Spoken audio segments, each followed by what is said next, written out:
I only have one background. All right, we're deviating from our original book. Don't worry, I'm gonna try to log back in early tonight. Be trying to fight cold to get.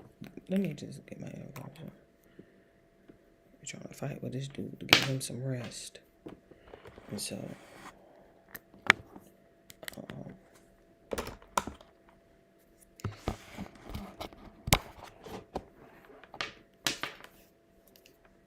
I decided that I wanted to at least get started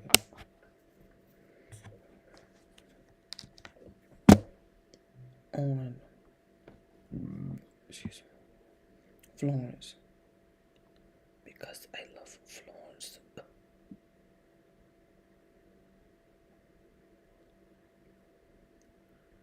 Clearly,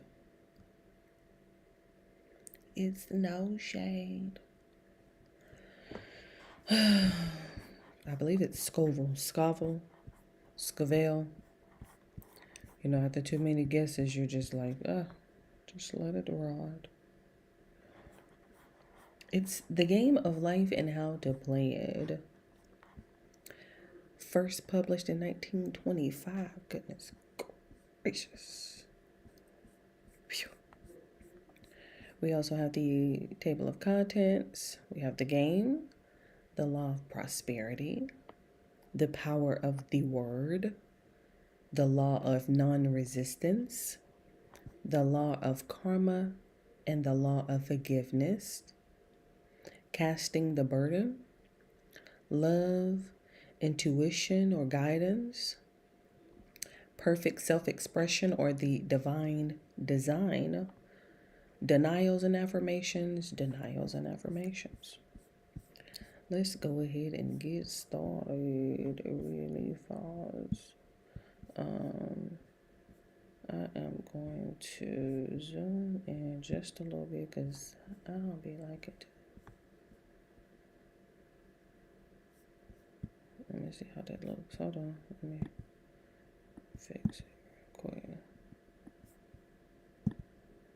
So that way I don't have to keep adjusting. Did that get the other side too? Almost. Let me zoom back up just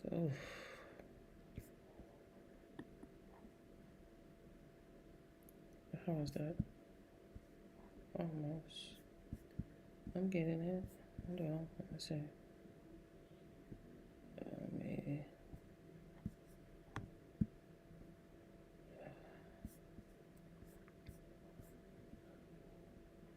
All right. The game.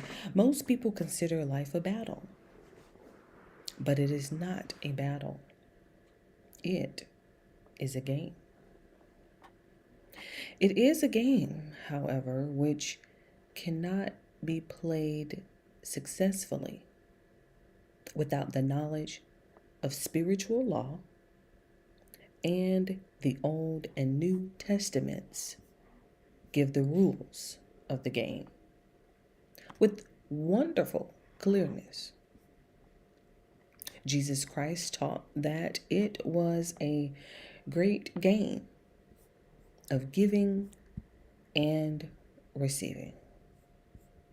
Quote, whatsoever a man soweth, that shall he also reap.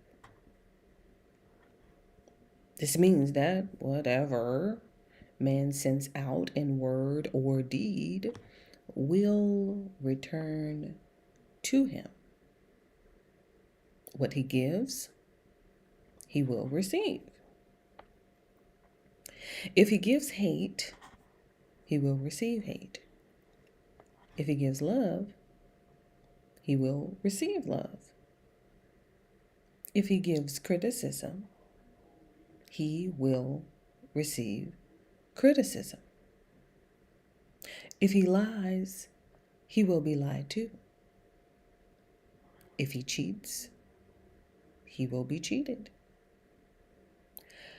We are taught also, hello, that the imaging faculty plays a leading part in the game of life. Let's just say I wanted to highlight that. I got popcorn in my TV. Imaging faculty plays a leading part in the game of life. Quote, keep thy heart or imagination with all diligence, for out of it are the issues of life. That's Proverbs 4:23. She sound like she quoting King James Version. That is not New Living Translation. Let me just keep going. This means that what man images sooner or later externalizes in his affairs. I know of a man who feared a certain disease. It was a very rare disease and difficult to get. But he pictured it continually and read about it until it manifested in his body. And he died, the victim of distorted imagination. So we see, to play successfully the game of life, we must train the imaging faculty. A person with an imaging faculty trained to image only good brings into his life every righteous desire of his heart. Hello, Caroline. Wealth, health, love, friends, perfect self-expression, his highest ideals. The imagination has been called the scissors of the mind, and it is ever cutting day by day the pictures man sees there, and sooner or later he meets his own creations in his outer world. Hello. To train the imagination successfully, man must understand the workings of his mind. The Greeks said, know thyself. I don't want to skip this one. I like that. The imagination has been called the scissors of the mind. I do like that. However, to train the imagination successfully, man must understand the workings of his mind. It pairs perfectly with the power of your attitude. There are 3 departments of the mind. The subconscious, the conscious, and the superconscious. The subconscious is simply power without direction. It is like steam or electricity, and it does what it is directed to do. It has no power of induction.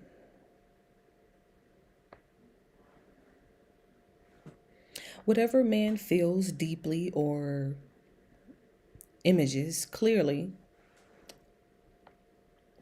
is impressed upon the subconscious mind and carried out in minutest detail.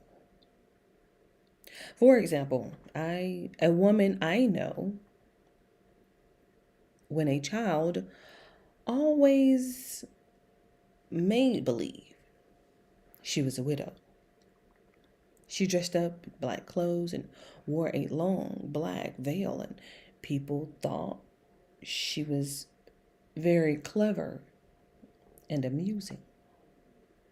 She grew up and married a man with whom she was deeply in love. In a short time, he died, and she wore black and a sweeping veil for many years. The picture of herself as a widow was impressed upon the subconscious mind, and in due time worked itself out, regardless of the havoc created. The subconscious mind has been called mortal or carnal mind. It is the human mind and sees life as it appears to be. It sees death, disaster, sickness, poverty, and limitation of every kind. And it impresses the subconscious.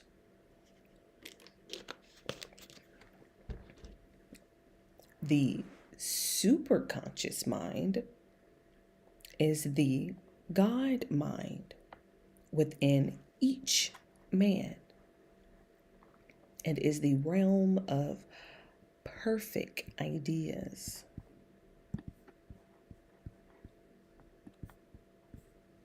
In it is the perfect pattern spoken of by Plato, the divine design.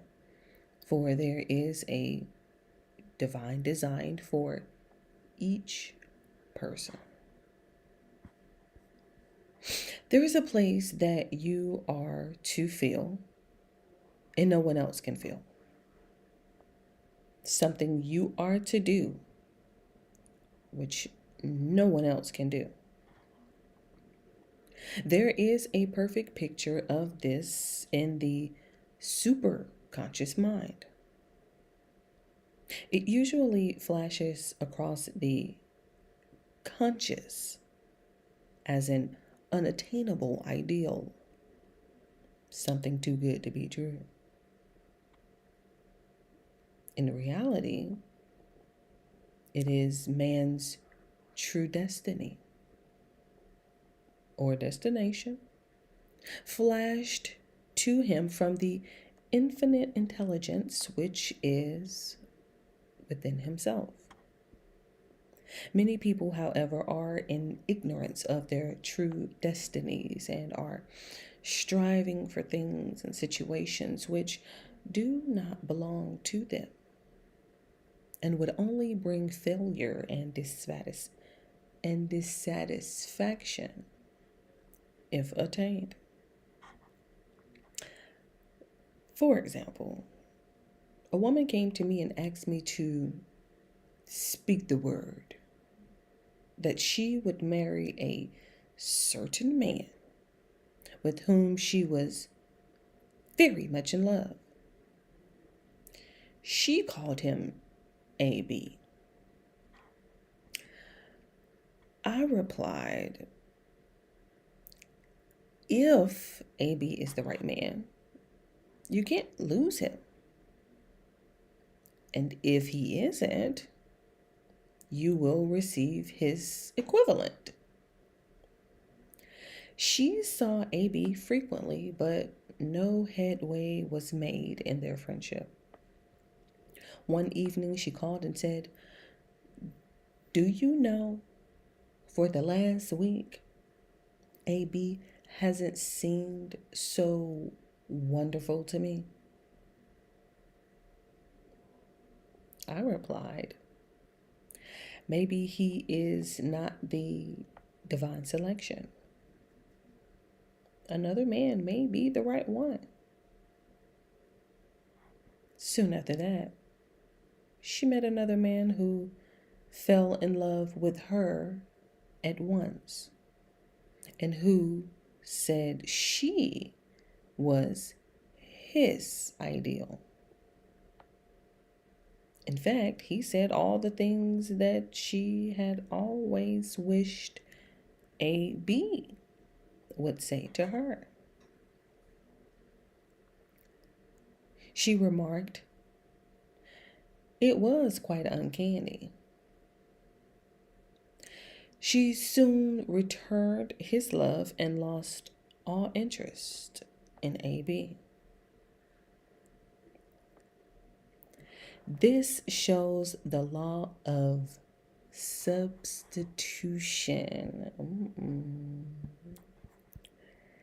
A right idea was substituted for a wrong one. Therefore, there was no loss or sacrifice involved. Jesus Christ said, "Seek ye first the kingdom of God and his righteousness, and all these things shall be added unto you." And he said the kingdom was within man. The kingdom is the realm of right ideas or the divine pattern. Jesus Christ taught that man's words played a leading part in the game of life. I'll repeat that again. Jesus Christ taught that man's words played a leading part in the game of life. By your words, ye are justified, and by your words, ye are condemned. Many people have brought disaster into their lives through idle words.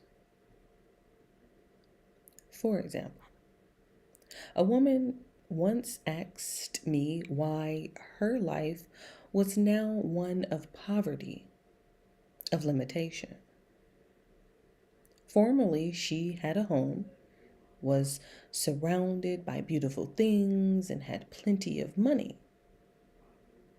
We found she had often tired of the management of her home and had said repeatedly, "I'm sick and tired of things. I wish I lived in a trunk."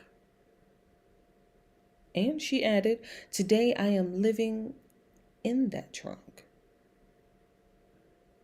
She had spoken herself into a trunk.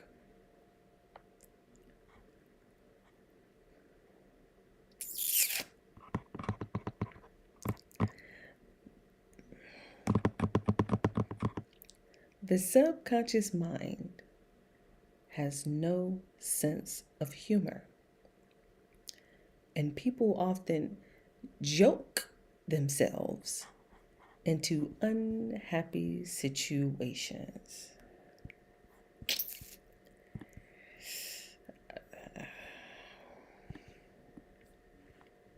For example, a woman who had a great deal of money joked continually about getting ready for the poorhouse. In a few years, she was almost destitute, having impressed the subconscious mind with a picture of lack and limitation.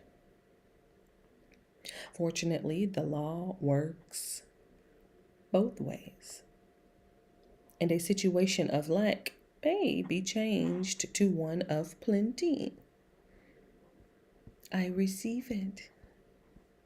For example, a woman came to me one hot summer's day for a treatment of prosperity. She was worn out, dejected, and discouraged. She said she possessed just $8 in the world. I said, "Good. We'll bless the $8 and multiply them, as Jesus Christ multiplied the loaves and the fish. For he taught that every man had the power to bless and to multiply, to heal and to prosper." She said, "What shall I do next?" I replied, "Follow intuition. Have you a hunch to do anything or to go anywhere? Intuition means intuition, or to be taught from within. It is man's unerring guide, and I will deal more fully with its laws in a following chapter. Let me make sure I got that word right. Unerring. Unerring. What did I say? Unerring or unerring? I'll look it up real quick. Hold on, give me a second.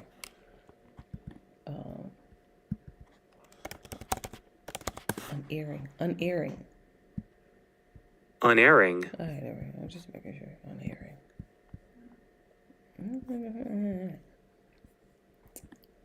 Oh, don't.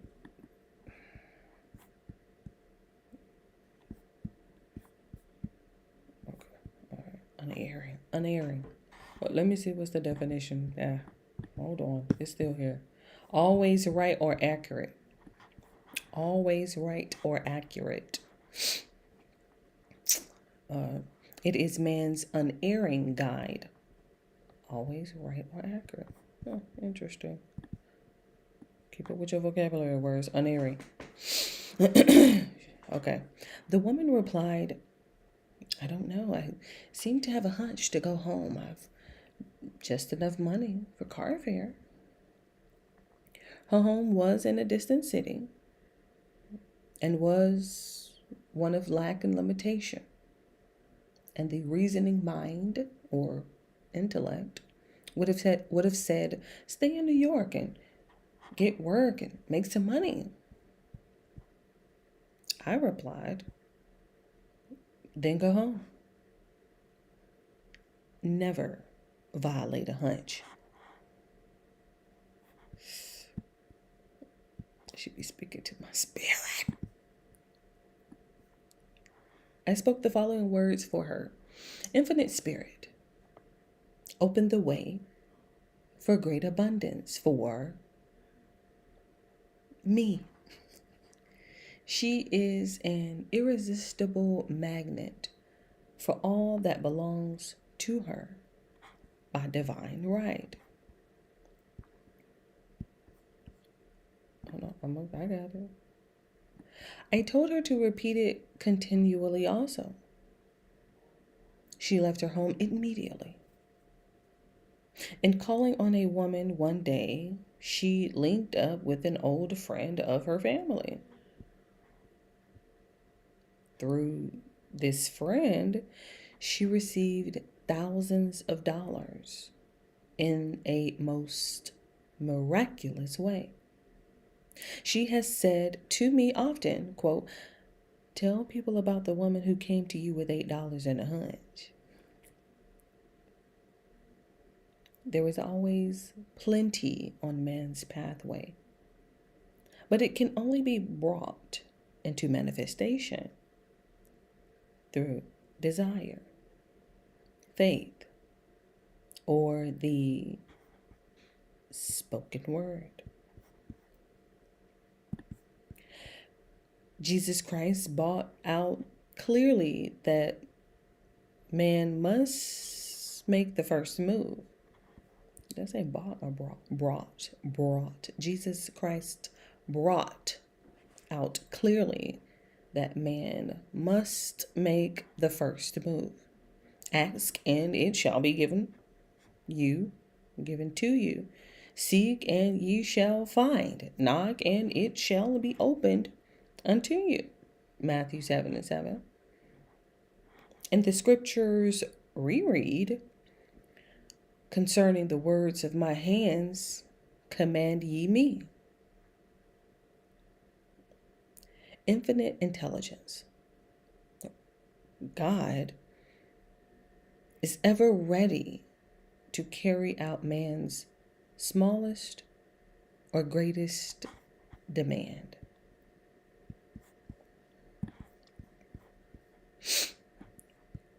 This will be giving me life. You see why I read it every couple of years. Hold on, let me fix it. Every desire uttered or unexpressed is a demand. We are often startled by having a wish suddenly fulfilled. For example, one Easter, having seen many beautiful rose trees in the florist's windows, I wished I would receive one. And for an instant, saw it mentally being carried in the door. Easter came, and with it, a beautiful rose tree. I thanked my friend the following day and told her it was just what I had wanted. She replied, I didn't send you a rose tree. I sent you lilies. The man had mixed the order and sent me a rose tree simply because I had started the law in action and I had to have a rose tree. Nothing stands between man and his highest ideals and every desire of his heart, but doubt and fear. Nothing stands between man and his highest ideals and every desire of his heart, but doubt and fear. When man can wish without worrying, every desire will be instantly fulfilled. Let me highlight that before I leave. I will explain more fully in a following chapter the scientific reason for this and how fear must be erased from the consciousness. It is man's only enemy. Fear of lack, fear of failure, fear of sickness, fear of loss, and a feeling of insecurity on some plane. Jesus Christ said, why are ye fearful, O ye of little faith? Matthew 8:26. So we can see we must substitute faith for fear. For fear is only inverted faith.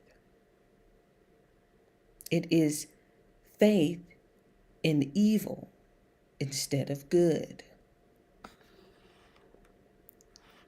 The object of the game of life is to see clearly one's good and to obliterate all mental pictures of evil.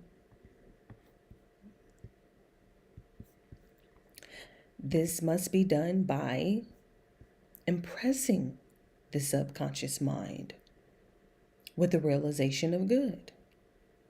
A very brilliant man who has attained great success told me he had suddenly erased all fear from his consciousness by reading a sign which hung in a room. He saw printed in large letters this statement: why worry? It will probably never happen. These words were stamped indelibly. I believe that word is indelibly. I can, of course, check. Can't just be running across words. Where is it? Why worry? Indelibly. I believe that's indelibly. Indelibly. In a way that cannot be removed or forgotten. Indelibly. Just want to make sure. I'm on vocabulary words. Shout out to Miss Montooth.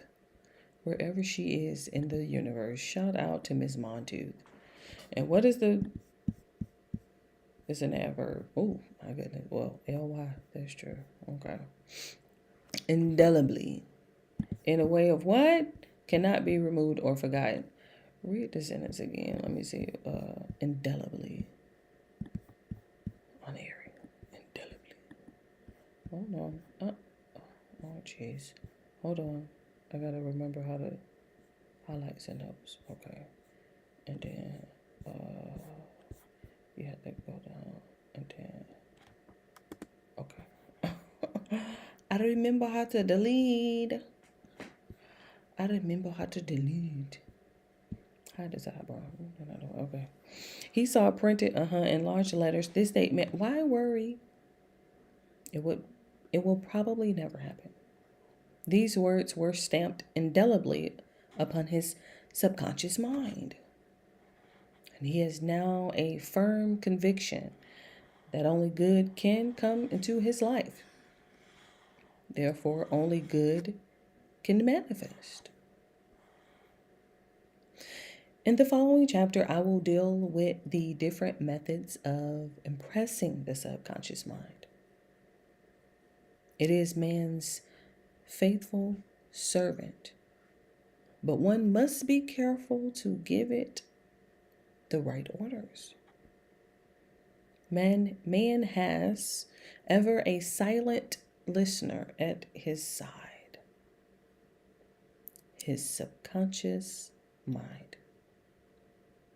Every thought, every word is impressed upon it and carried out in amazing detail.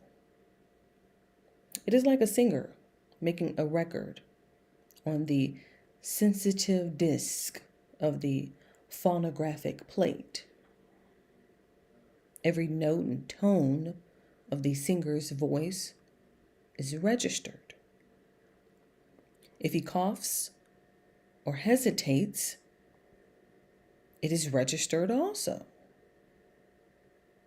So let us break all the old bad records in the subconscious mind. The records of our lives which we do not wish to keep, and make new and beautiful ones. Speak these words aloud with power and conviction. I now smash and demolish by my spoken word every untrue record in my subconscious mind.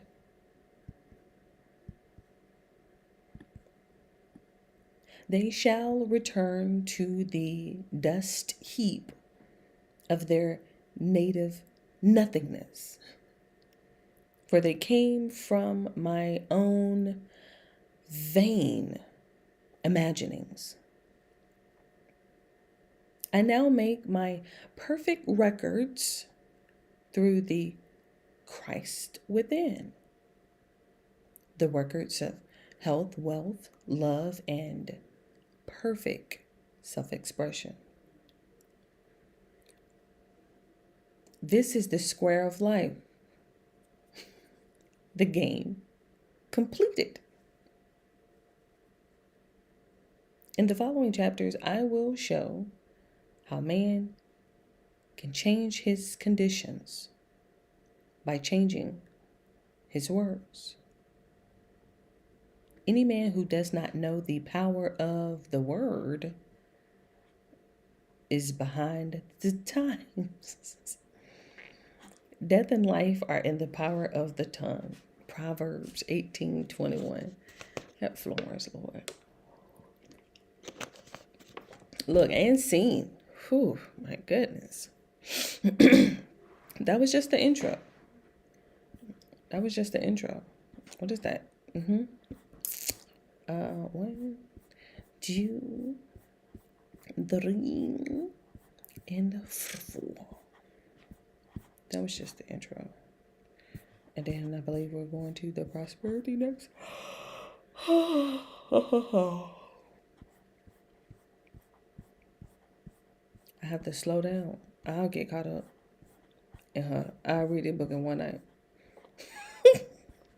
I have to slow down. Let it marinate. The power of the word is what? 3 pages? What did we just... 3 full pages. That's 1. That's 2. And that's 3, right? Let's knock it out. Let's get it out the way. And then that'll be it. She'll get you excited. At least, maybe it's just me. I done read the book so many times, Lord. This is actually my first time reading it out loud. I'm taking a brain break. Intermission. This is my first time reading it aloud. Excuse me. So, and highlighting it, because I usually have to like copy it and paste it or something like that.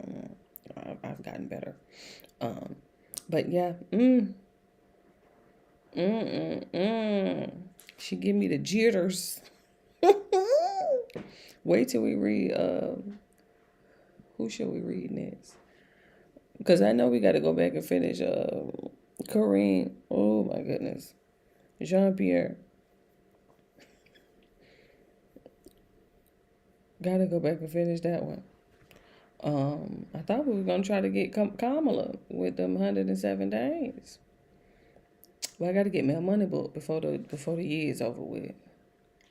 Got to get... So, The Secrets of the Millionaire Mind, we should probably just go ahead and get them out of the way.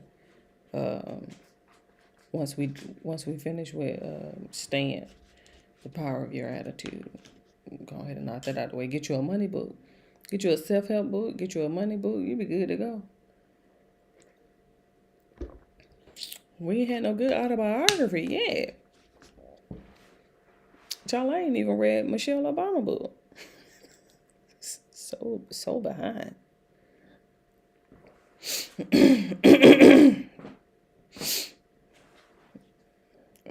I'm finna go ahead and get it out of the way. Look. Should have stood up. Got me a little stretch break. Florence. I can't even remember how I stumbled across the book. I can't even remember. Somebody had to shout it out. I just don't know who shouted it out. Somebody shouted this book out. I just don't know. Or maybe it was... Oh, yeah, that's true. It was one of them audio books. What's up with my algorithm? One of the recommended ones. I thought somebody may have shouted it out. All right. The law of prosperity. Ye, the Almighty, shall be thy defense. And thou shalt, and thou shalt have plenty of silver. Thou shalt, shout. I think it's shout. Isn't it shout? Shout. I'm telling you, this is King James Version. One of the greatest messages given to the race through the scriptures is that God is man's supply. And that man can release through his spoken word all that belongs to him by divine right. Oh,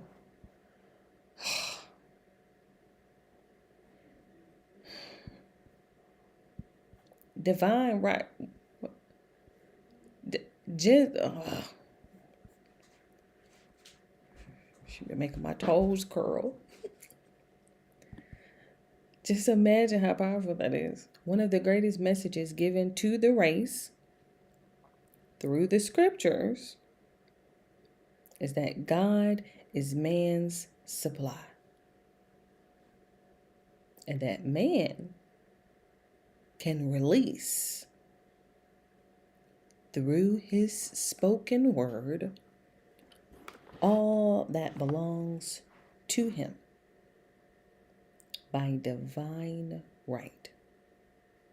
He must, however, have perfect faith in his spoken word. Not perfect. He must, however, have perfect faith in his spoken word. Isaiah said, "My word shall not return unto me void, but shall accomplish that whereunto it is sent." We know now that words and thoughts are a tremendous vibratory force. Ever molding, is that molding? Molding? I know molding. Is that molding? Let me see what this is. Molding. Mold. Oh my goodness. Now we got Home Depot popping up. Give me the pronunciation of the word then. Because Molding. molding. Oh, okay. A shape stripped of wood or other. Okay.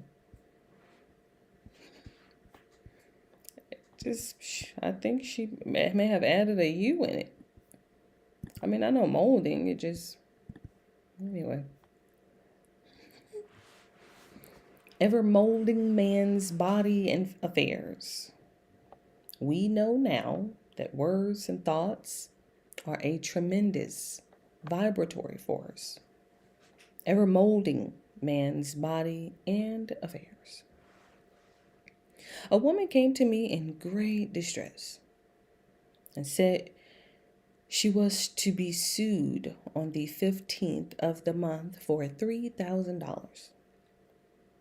She knew no way of getting the money and was in despair. I told her God was her supply and that there is a supply for every demand. There is a supply for every demand. So I spoke the word. I gave thanks that the woman would receive $3,000 at the right time, in the right way. I told her she must have perfect faith and act her perfect faith. The 15th came, but no money had materialized. She called me on the phone and asked what she was to do. I replied, "It is Saturday, so they won't sue you today.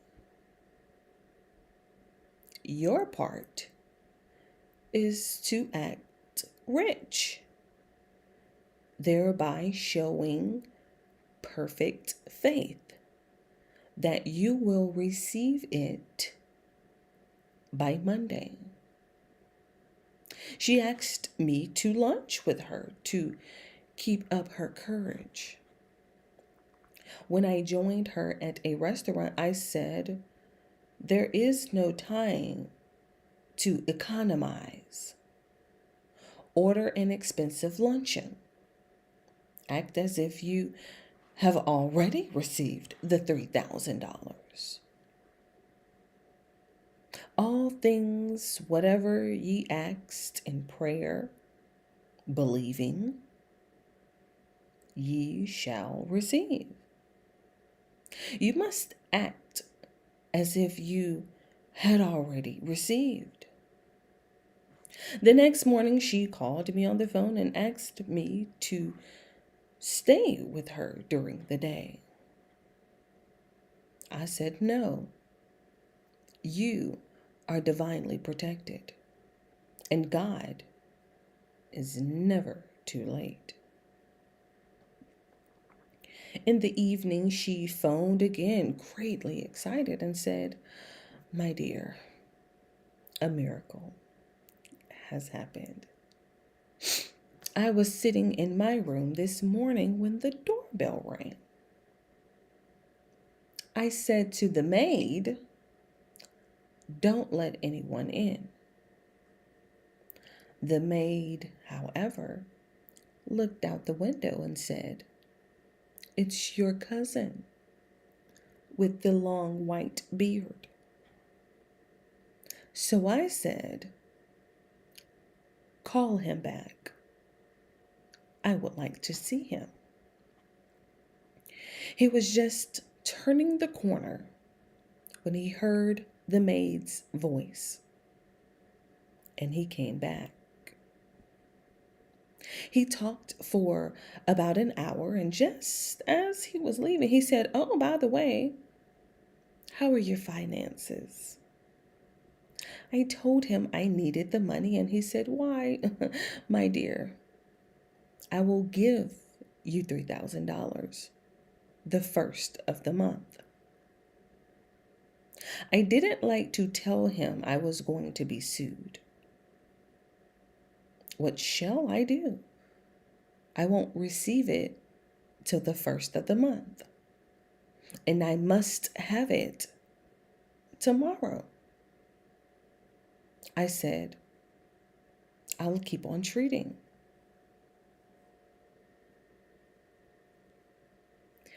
I said, "Spirit is never too late. I give thanks she has received the money on the invisible plane and that it manifests on time." The next morning, her cousin called her up and said, "Come to my office this morning and I will give you the money." That afternoon, she had $3,000 to her credit in the bank and wrote checks as rapidly as her excitement could permit.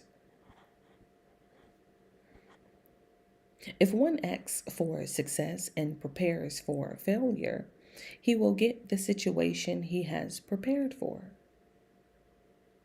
For example, a man came to me asking me to speak the word that a certain debt would be wiped out. Just give me a second. I was trying to get this time. I found he spent his time planning what he would say to the man when he did not pay his bill, thereby neutralizing my words. He should have seen himself paying the debt.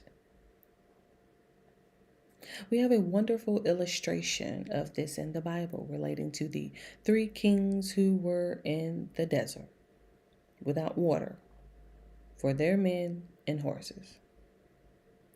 They consulted the prophet Elijah, who gave them this astonishing message. "Thus saith the Lord, ye shall not see wind, neither shall ye see rain, yet make this valley full of ditches." Man must prepare for the thing he has asked for when there isn't the slightest sign of it in sight. For example, a woman found it necessary to look for an apartment during the year when there was a great shortage of apartments in New York. It was considered almost an impossibility. And her friends were sorry for her and said, "Isn't it too bad? You'll have to store your furniture and live in a hotel." She replied, "You needn't feel sorry for me. I'm a Superman, and I'll get an apartment." She spoke the words, "Infinite Spirit, open the way for the right apartment. She knew there was a supply for every demand, and that she was unconditioned, working on the spiritual plane, and that one with God is a majority. She had contemplated buying new blankets when the tempter, the adverse thought or reasoning mind, suggested, don't buy the blankets. Perhaps after all, you won't get an apartment and you will have no use for them. She promptly replied to herself, I'll dig my ditches by buying the blankets. So she prepared for the apartment, acted as though she already had it. She found one in a miraculous way, and it was given to her, although there were over 200 other applicants.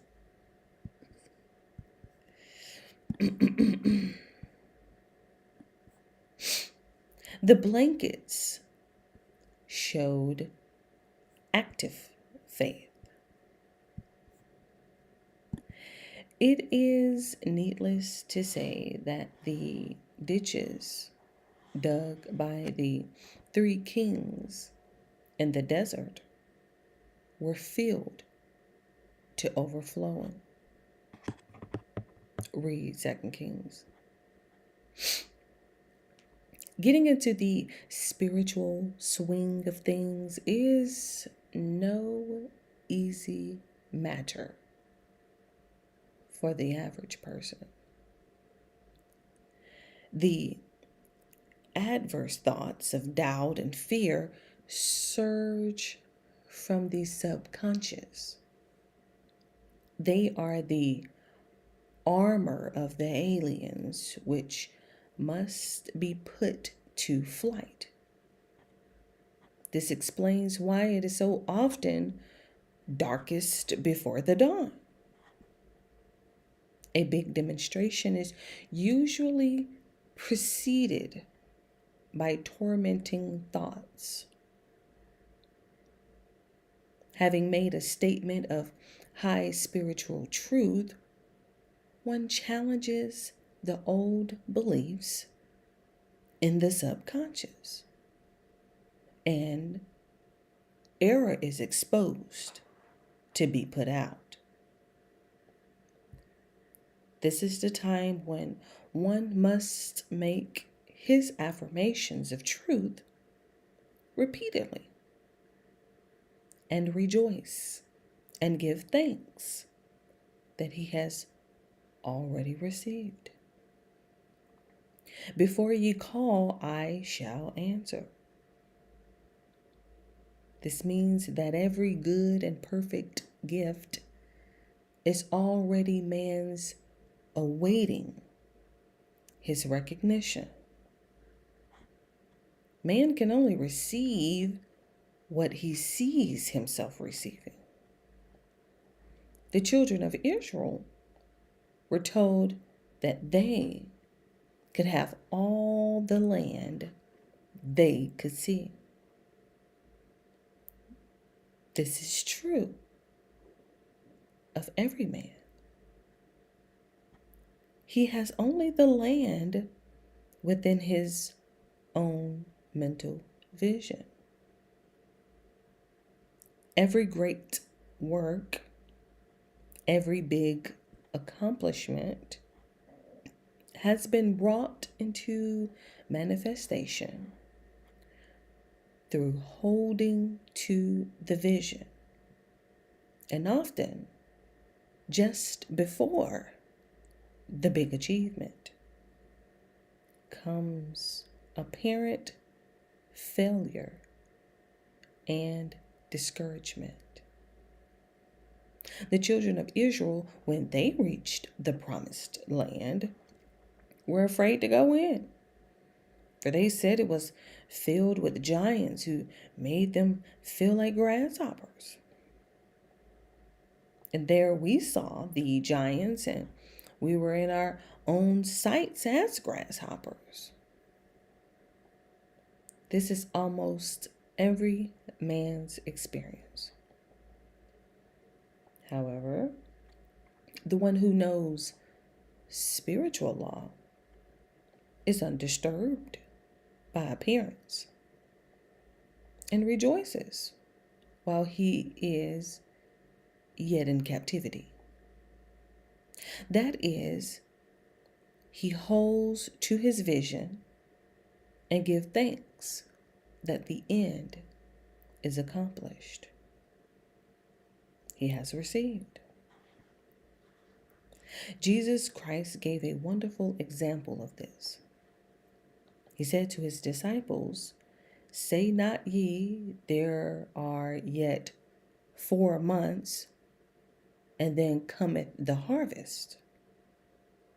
Behold, I say unto you, lift up your eyes and look on the hills, for they are ripe already to harvest." His clear vision pierced the world of matter, and he saw clearly the fourth dimensional world.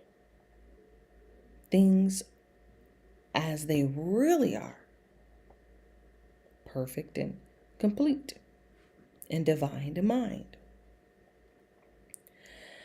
So man must ever hold the vision of his journey's end and demand the manifestation of that which he has already received. It may be his perfect health, love, supply, self-expression, home, or friends. They are all finished and perfect ideas registered in divine mind, or a man's own superconscious mind, and must come through him, not to him. For example, a man came to me asking for treatments for success. It was imperative that he raise, within a certain time, $50,000 for his business. The time limit was almost up when he came to me in despair. No one wanted to invest in his enterprise, and the bank had flatly refused a loan. I replied, "I suppose you lost your temper while at the bank, therefore your power. You can control any situation if you first control yourself."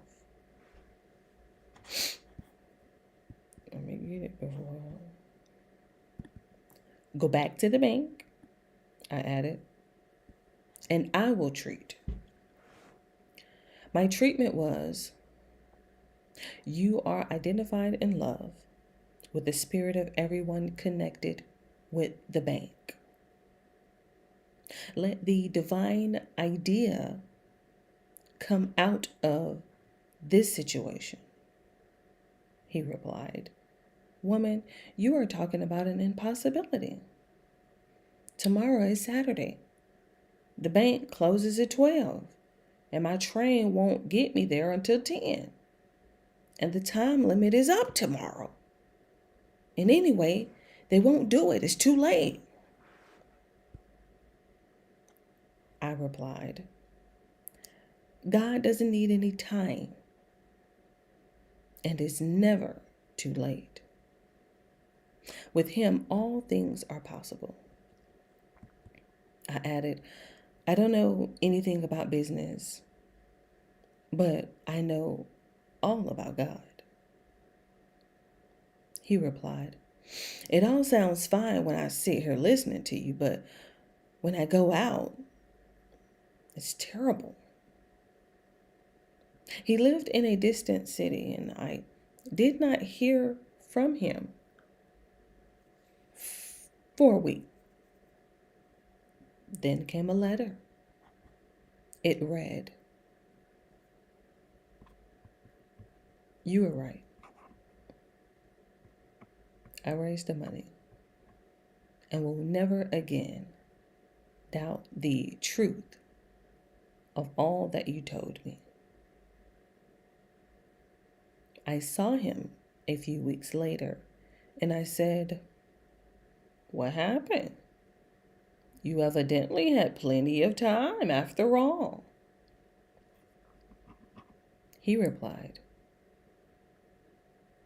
"My train was late, and I got there just 15 minutes to 12. I walked into the bank quietly and said, I have come for the loan." And they gave it to me without a question. It was the last 15 minutes of the time allotted to him. An infinite spirit was not too late.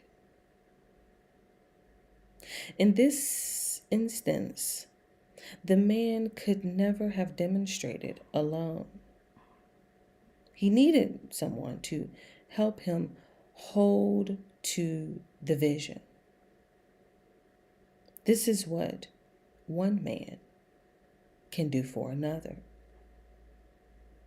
Jesus Christ knew the truth of this when he said, "If two of you shall agree on earth as touching anything that they shall ask, it shall be done for them of my Father which is in heaven."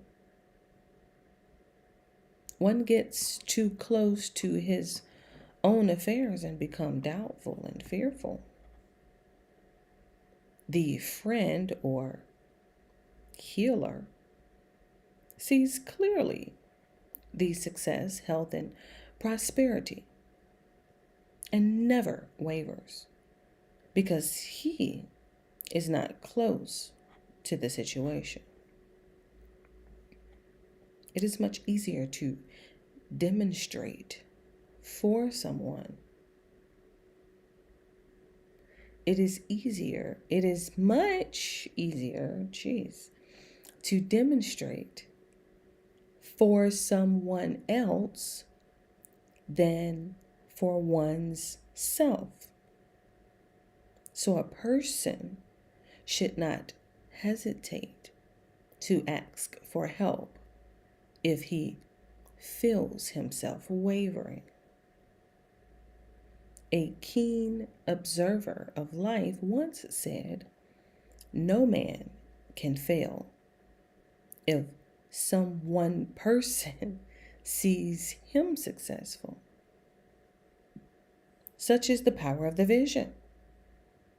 And many a great man has owned his success to a wife or sister or a friend who believed in him and held him without wavering to the perfect pattern.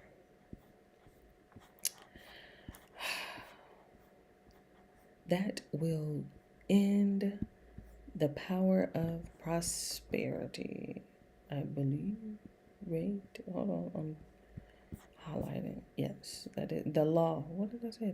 The law of prosperity. It'd be so much to take in. In the meantime, in between time, that is my time. That's all I wanted. I just needed Florence. I just always know when I need her in my life. And when I tell you, whew, she be tickling my spirit, renewing it. You just always need it. Not you, me.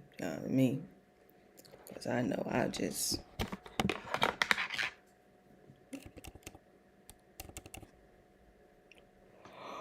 But in the meantime, you know what I mean? In between time, I'm trying to get on up in here by tomorrow. Today, we know what I mean. Today is Thursday. Happy Thursday. Before 12 midnight, so we can finish. Not finish, but then we can swing back on over there to stand. Power of your attitude. I believe we're on actions or something, right? If I'm not mistaken. Oh, excuse me. I'm talking about, the power of your actions. Yep, we read the power of your actions. So then that means up next is power of habits. Nice. Great. But in the meantime, in between time, okay, love you. Bye.